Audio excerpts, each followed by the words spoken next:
You know Ikaris can fly, and Sersi can turn a bus into pedals. But did you know one Eternal's power was actually considered a mistake by the Celestials? A power so broken, it nearly ended the emergence before it began? We are diving into all 10, including the one Marvel is too scared to bring back. Ajak. So before Sersi ever got the job, Ajak was actually the Prime Eternal, and it's what it sounds like. She's the spiritual leader of the Eternals, so you would think that she would have the most busted powers, right? Not really. The most significant weapon in her arsenal is actually just her ability to heal. Ajak can manipulate cosmic energy to accelerate the healing process of anything with a heartbeat, and I mean really accelerate it. Don't listen to your head, Thena. Listen to my voice. You are safe. Her powers also go deeper than just healing physical wounds. She can even mend psychological damage, briefly staving off the effects of mad weary, which is basically dementia for Eternals. And yeah, I'm not kidding. The weight of their memories over thousands of years literally turns into a neurodegenerative disease, causing mental breakdowns. She can't resurrect the dead, but if you're still alive, she can pretty much bring you back from anything, making her the team's literal life support and one of the most OP healers in the MCU. But as a fighter, she doesn't have a lot going for her. Her last moments were pretty lackluster. She got ambushed by Ikaris and killed pretty quickly too. And man, super regen or not, there's no healing from this.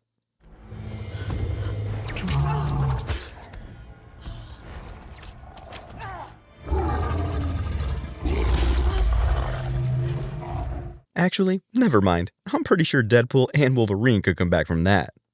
Besides that, she gets a few perks as the Prime Eternal. Ajak has this gold spherical device that allows her to communicate with him. So she's basically got a god on speed dial, even if it only generates an illusion of Arishem.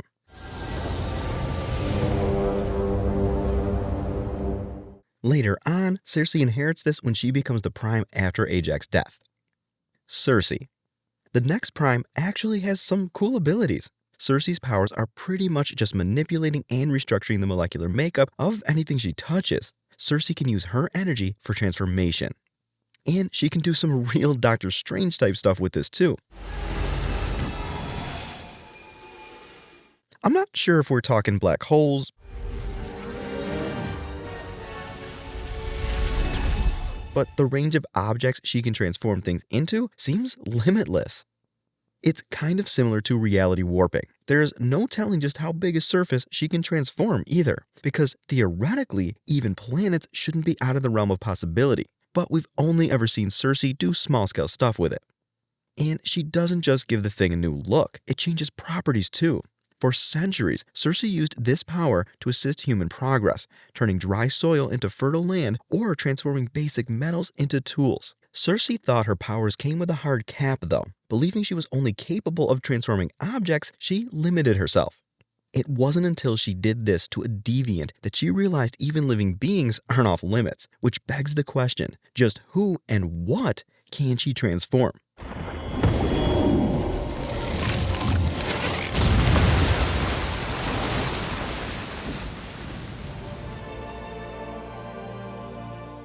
We know that when she was amped up by the Uni-Mind, she was able to freeze Tiamat.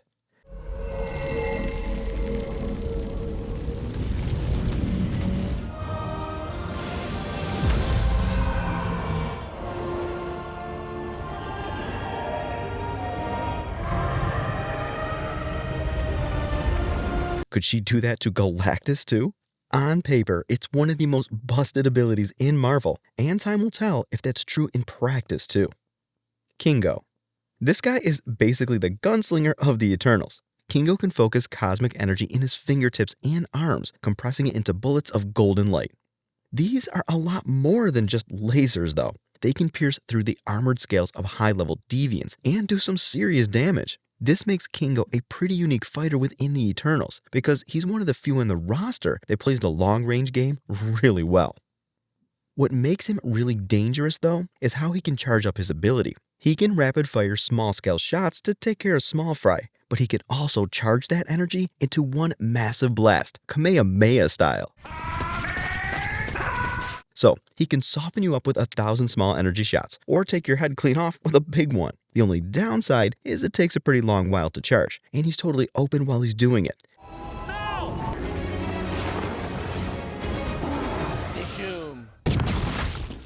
But that's why he works best in a team. He's like the ultimate support character, and his speed and fluidity on the battlefield make him a lethal threat in team-up situations, even if on his own. He'd have a hard time standing up to someone like Ikaris or Makkari. Phastos. He's basically the IT guy of the whole group. I'm not sure how you manifest technology out of cosmic energy, but Phastos can visualize a machine and pull it into physical reality. It's pretty much creative mode, but with tech. And it doesn't matter how complex the tech is either. He can just make it work.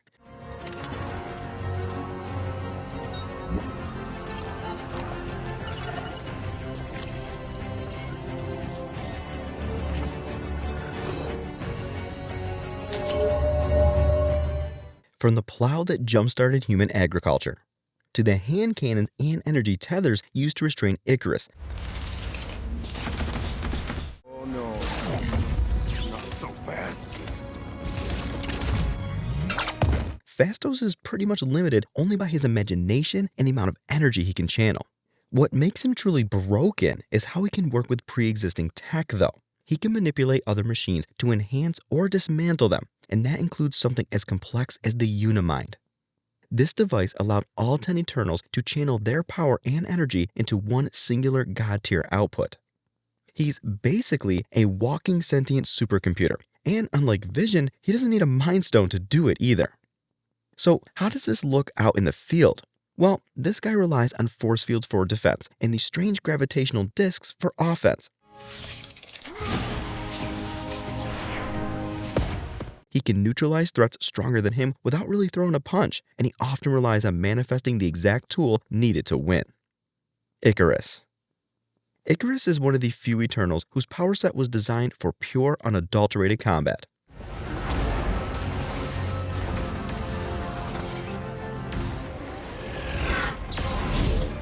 While the others specialize in unique areas like tech, healing, or, well, whatever Kingo does, Ikaris is the powerhouse. Every Eternal has superhuman durability, speed, agility, stamina. You know, the typical Marvel character stuff. But this guy is regarded as the most powerful of the Eternals for a reason. It takes the rest of the team to be able to hold their own against him.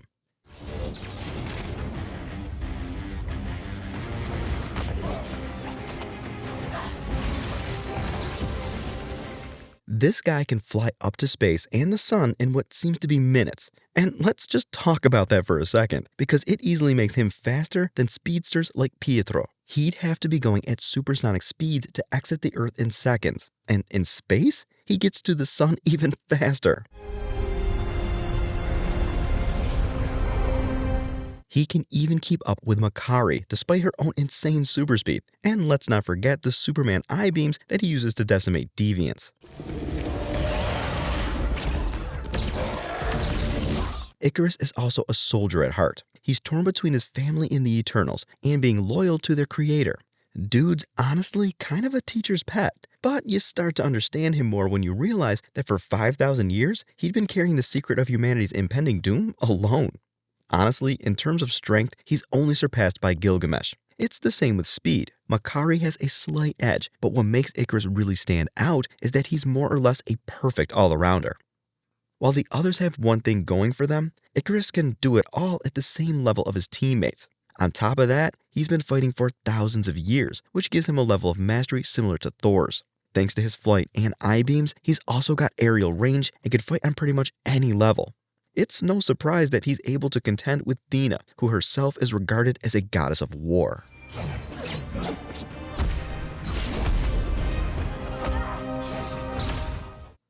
Thena.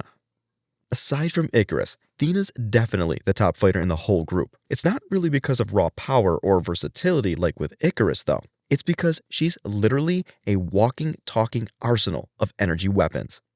Her weapons can pierce pretty much anything, and a stab from them is usually lethal unless you're an Eternal or a super strong deviant. Even with regular deviants, it's more than enough to end their life. A single stab from a conjurer took out Makkari completely. and she had to be healed by Ajak. And why are her weapons that strong? You know how Kingo condenses his energy into cosmic bullets? Thena condenses it into old school Spartan classics, which is why it hurts so bad. Also, her typical weapon of choice is a sword, but it doesn't mean that's all she's got. Thena can manifest her energy in the shape of any weapon she wants, including spears, shields, axes, and a lot more. So she's essentially the weapons master of the group. Terrible timing, Thena. Thena! Also, before we go any further, did you know that she's the Athena from like Greek mythology? Yeah, after she got sent to Earth, she lived in ancient Greece and became the guardian of Athens. Honestly, she's the third strongest Eternal overall, second only to Ikaris and Gilgamesh, and now that they're dead, she's the top dog overall. Even the deviant Crow, who by the way was a pretty serious threat, had a really difficult time contending with Thena.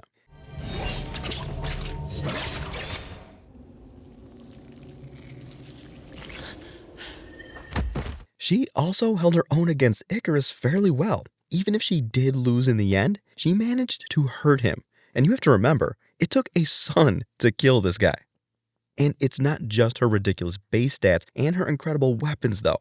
Thena has insane skills as a martial artist and fighter. She's able to masterfully use any weapon she conjures, which gives her an answer for any kind of matchup. Druig. Remember how at the start I talked about a really broken power? That's Druig. While the other Eternals were built to facilitate human growth through transforming the soil or technology, Druig does it through mind control. And let me explain. His power is mass telepathy. And I'm talking levels that make Charles Xavier look like a noob. His power is a lot more than just hijacking your mind. He can literally override the free will of hundreds of thousands of humans. And that's not a random statistic. He literally did exactly that. During the fall of the Aztec Empire in 1521, a Spanish army began the massacre of the people of Tenochtitlan. It was a complete massacre, and Druig finally snapped. He took control of all of them and stopped the war single-handedly. And the thing is, this is why his power is broken. The entire point of the Eternals is to help the human species evolve, but they can't directly interfere in their history. But if Druig truly wanted to, nothing is stopping him from simply mind-controlling the entire planet and forcing their evolution however he wants to. But then, how does he fight? Druig actually is more of a puppet master. He mind-controls others and lets them do the fighting for him. Once his enemy is distracted, or they've been worn down enough, he uses his super agility to swoop in for the kill. So in a direct matchup, he's not really all that tough. Ikaris had no problem taking him down. All in all, he's got the potential to be an absurdly powerful character. Let's say he's in New York. He could just turn the whole city against someone like Cap, Bucky, or Spidey without breaking a sweat. Makkari. Moving on to the speed demon, Makkari isn't just the fastest Eternal. You can also make a case for her being the fastest speedster in the MCU. You casually see her racing across entire wastelands in seconds.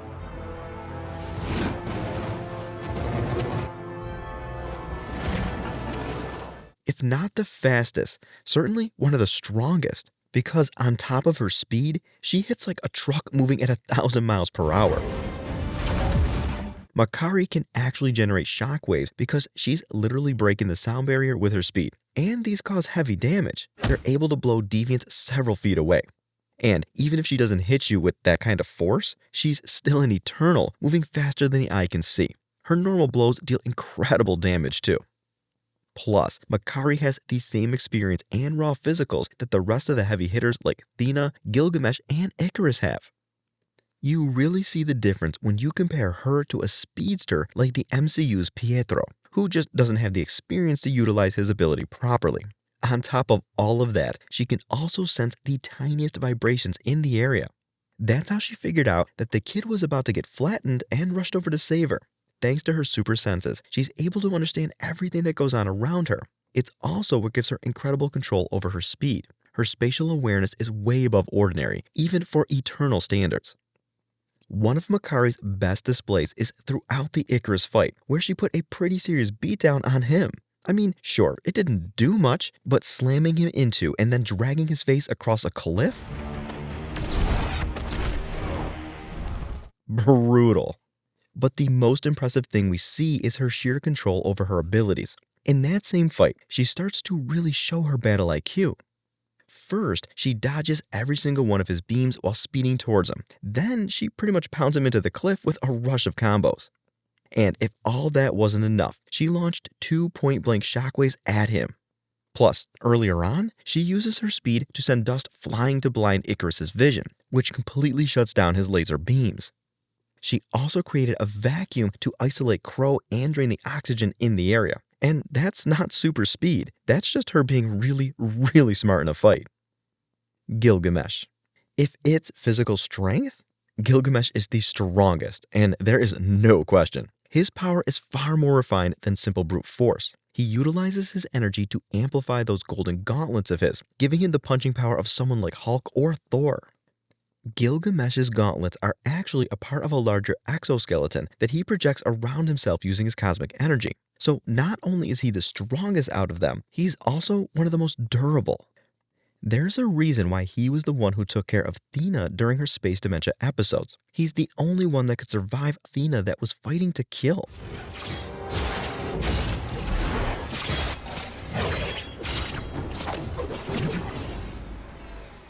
Also, I know it's called Mad Weary, but I am not calling it that. You see him show off his strength at several points against deviants. He also takes on Crow single-handedly, even though the other Eternals needed to gang up on him, with only Thena being able to fight Crow one-on-one. It's a good thing that on the inside, he's actually a gentle giant, because he can quite literally knock out a deviant with a slap.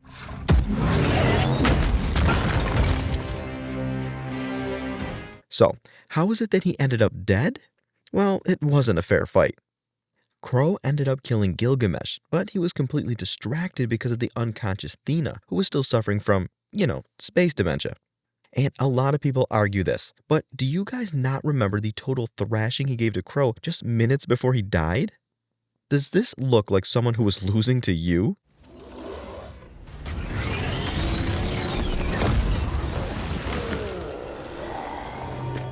I said it when the movie came out, and I'll say it again. He had to be killed because otherwise there was no way we'd get the gang versus Ikaris at the end. Sprite. I'm gonna be real honest. Sprite's actually pretty weak. Her powers are basically making illusions since she doesn't have any combat abilities. She's got the basic eternal stats, but besides that, she's got nothing. It doesn't really help that she's also stuck in the body of a child. Constantly. It's actually really ironic because she can create any illusion she wants, but she can't truly change herself, which is something that haunts her throughout the film and eventually causes her to betray the Eternals.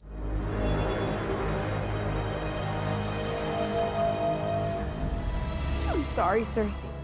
Now, you might think this has zero combat potential, but that's not actually true. She uses her illusions to deceive deviants throughout the film. So, what's she doing in the Eternals? Well, outside of combat, she actually has a pretty critical role, spreading the stories of the Eternals. She adds to the species' myths, legends, and lore, building up all the mythologies and ancient stories that have passed throughout time, like Athena, a goddess of Greek mythology. Honestly, though, she could probably screw around with people's minds really badly. It just takes a bit of imagination. The Eternals all get their powers from one shared source of cosmic energy, but they're able to do some pretty unique things. Plus, we have no idea what Eros is capable of, and we can only hope we get to see more of him in future films. There's a clear hierarchy here, but I want to know what you guys think. Ikaris versus Gilgamesh versus Thena, all bloodlusted. Who's walking out alive?